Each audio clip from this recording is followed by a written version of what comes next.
I don't know how to fix NA though. I mean, I think there are some problems in our region specifically that extend beyond the control of any like TO, right? Politically, all the fires, just the cost of living in America is rising. Internet is expensive in a lot of parts of the country. It's not a good value proposition. If you were an investor that wanted to buy a Dota team, there are so many factors working against North America as being one of the better places to invest that. Like, your dollars go way further in South America or Southeast Asia or all these other parts of the world where their currency isn't as strong on a global scale. So you factor that with better Dota players being in C. Why the fuck would you want to spend money on North America? And then it creates this like inverse feedback or like negative feedback loop where it just starts unraveling. And now it's just nobody's even getting a salary. Like JStorm were the last ones. And I heard they were hemorrhaging tens of thousands of dollars per month trying to keep that team afloat. And then eventually they just dumped it. They're like, we're done. We're out. Like this makes zero sense. We can't sell any sponsors. There's nothing for the team to compete in. And for them to live, the salaries are insane relative to what we could pay people in other regions. So I can point out a lot of problems. I ain't got no answers though. It's pretty crazy. It's also the fact that there's not, how should I say this? Okay, I'll just say it. Fuck it. The North American god died. Grant was single-handedly keeping this community alive. He single-handedly got people interested in tier 2 Dota North American teams. And in this time in Corona, I mean, NA could survive if people gave a shit about NA teams fighting NA teams. The problem is that nobody cares because EU is so much better. But if there was actually innovation in NA where NA became competitive and then there was that hype to see NA versus EU eventually, that'd be something. But there's a vacuum of someone who gives a shit. And that is like literally insane. Like one talent kept that fucking scene going, and the vacuum in his absence has literally killed the scene. Well, what's even more insane to me is that you can't replace it either. Like it's like the most obvious thing ever that there's a gap there. Everyone agrees, but there's no good candidate to step up and fill his shoes because nobody else knows the history of these really niche North American players to the extent that he did. But I think BSJ has a point. And the point of his video was that North America's NA scene, its history, its great like legacy is a bunch of fucking assholes. Like there is a chance that we could see a renaissance of North American Dota where there's not a bunch of psychotic assholes that rise to become like new champions of the scene, and then it actually grows. Like it's so much different. You talk about like, I have no problems with these people, but you talk about like old Mason, old Fear, old, all these dudes that old PPD, like really old PPD are fucking crazy psychos back in the day. Whereas in EU, the worst you had was like Puppy and what's his name, Seb, who are now like leaders of the industry, you know?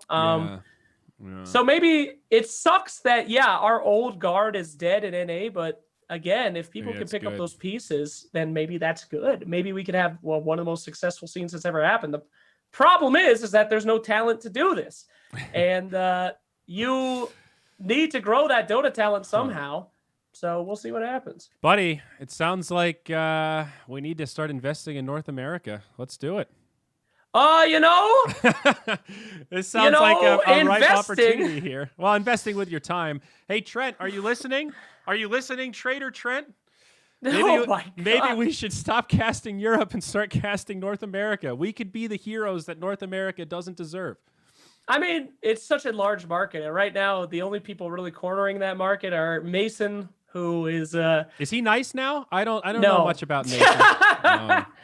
Mason's still Mason, which I don't think is like a positive dude that's gonna go to other streams and be like, hey, check out this tier 2 team. So I mean, people are always saying like Dota's dying and there's no way to get into the community. There's so many opportunities to get into the community. Like you at home watching could be North America's next, like the guy who saves the scene by just casting teams and being passionate about it. There's so much room for all that stuff, but it's all about people being motivated to do it. So it doesn't pay well, I can tell you that. But well, not at first, but well, I mean NA in general, like the because like TOs don't get many viewers on it, so like That's why a lot of the time, like the better casters cast Europe because their rate is relatively high. So paying somebody $200 for a best of 3 in North America is like not, you can't make a budget work paying that rate per caster per I mean, series. no offense, but that's a pretty stupid way to look at it because of the monopoly that you could have on that content. Back in the day, Captain's Draft, when we did it in Sunsfan's house, whatever one that was, Captain's Draft 2 that or was 3. That was 3, yeah. If you remember that dinner that we had afterwards, that entire event, I begged you guys to hire Grant. I told you he was going to be good. I told you he was going to be the next big thing. At the time, NA was dead. Grant's career was dead. He had not worked at an event in like 4 years. I begged you to have him. And at that dinner, if you remember, I said these exact words to him and Mott. I said, no one owns NA. You two have been in NA for so long. You could be North American's guy. You could stream games. You could fucking take over this scene and become one of Dota 2's top talent in the next 2 years. I remember Mott not really liking that advice very much. Yeah, Mott did not listen to me. Grant did. We met about it, and then he literally did that and became one of the top tier, most demanded talents in the scene. And yeah, it took some time, but anything that, sure, you don't get paid to cast events, but if you're in it for the money, you don't have passion anyway. If you're passionate about it, if you grow it, then you can become anything. Like, look at South America right now. Can you imagine if we had somebody like from,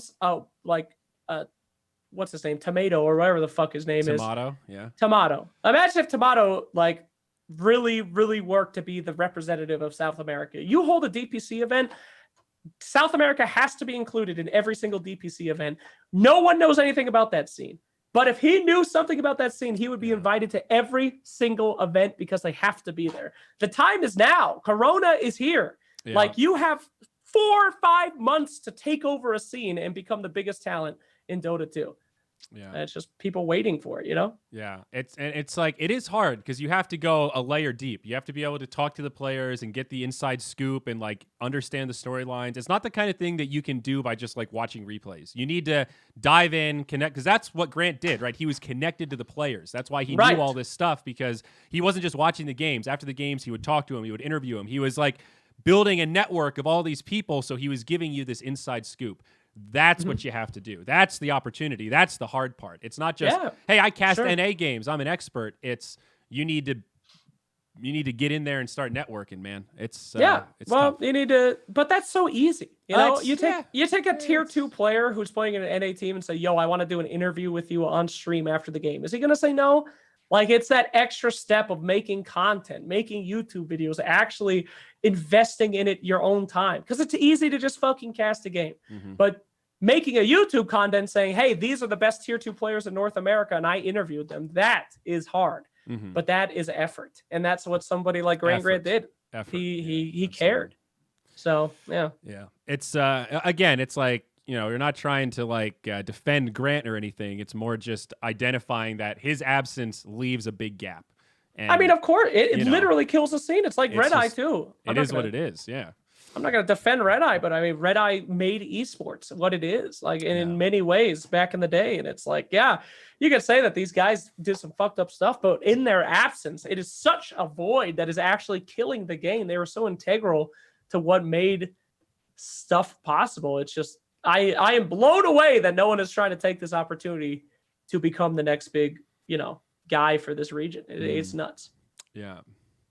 I agree. Somebody will do it, I hope. But yeah, I'm worried about North American Dota. And I feel like I talk about it constantly, and I'm just the crazy old guy yelling at himself in his bedroom about, my region's dying, what do we do? But, I don't think anybody has a good answer beyond just, we need to start rebuilding. Maybe I like the word renaissance. That's a nice way to think about it. Maybe North America is about to go through its own Dota 2 renaissance.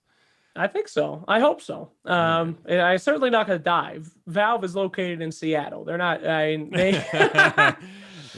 Yeah. So, well, I do. On that note, though, I do think it is a blow to North American morale to lose TI being the big NA event, and I do understand why they want it to be global. I think it is in the spirit of TI to move it around the world and share the love. But again, that doesn't change that it creates a bit more of a gap in North America of like, fuck. When do we get to go to events? When do I get to buy stuff from the secret shop? Legitimately, like, the only event that happened in North America was TI for a very long time. But I don't know. I mean, that's a pretty stupid idea when 80% of your audience in your game is Russian, Chinese, and Southeast Asian.